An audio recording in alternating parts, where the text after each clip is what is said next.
My name is Dan Bolena. I live in Pittsburgh, Pennsylvania, and I am a part of the Pittsburgh NSA chapter. I'll never forget the drive out to my dad's house that day. I was driving out to have a conversation with my dad.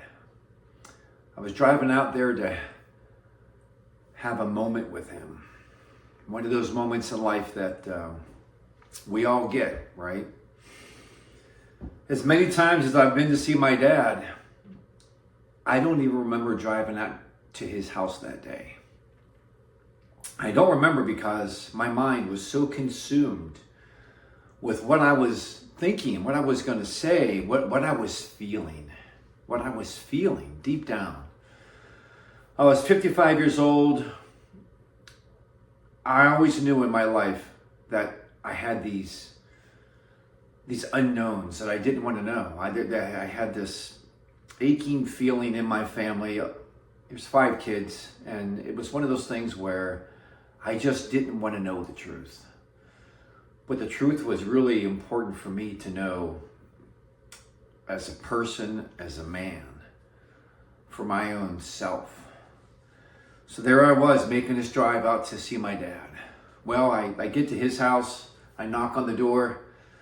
He comes to the door, I walk in, and he said, "Oh, son, great to see you, come on in."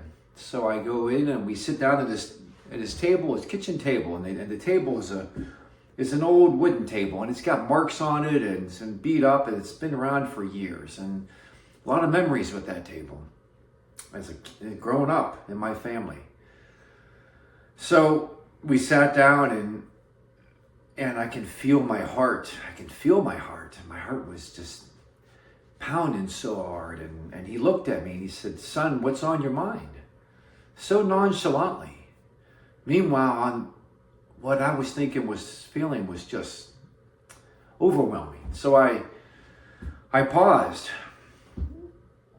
and I got my thoughts together, and I looked down at that table, and I looked back up and I said, "Dad, after 55 years, I need to know, who's my biological father?"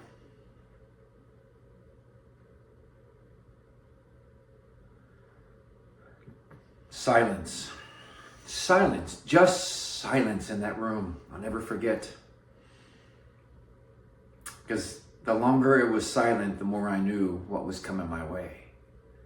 Well, he said to me, he said, "Son, I don't know." There it was. What I always thought, it was true. So after some other small chit chat, and we did have a conversation as to the why, but nothing could replace the feeling that I was feeling. So I told him I needed to go. I needed to go process this. So I stood up and I started to walk towards the door, and I felt this hand on my shoulder, and he said, son, and I turned around and I looked at my dad. He had tears in his eyes, and he said, "Son, please tell me I didn't live in vain." And I told him, I said, Dad, I love you. I've always loved you. You're my dad. You're my father. It's not for nothing. Thank you for raising us. And I turned and I walked out the door. And then this came to me.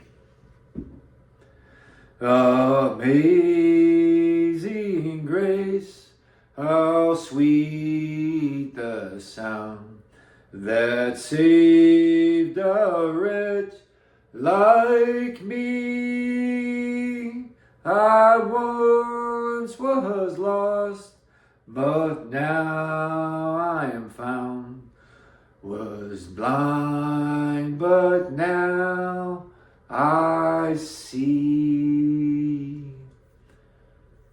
Embrace your courage. Seek those moments in life.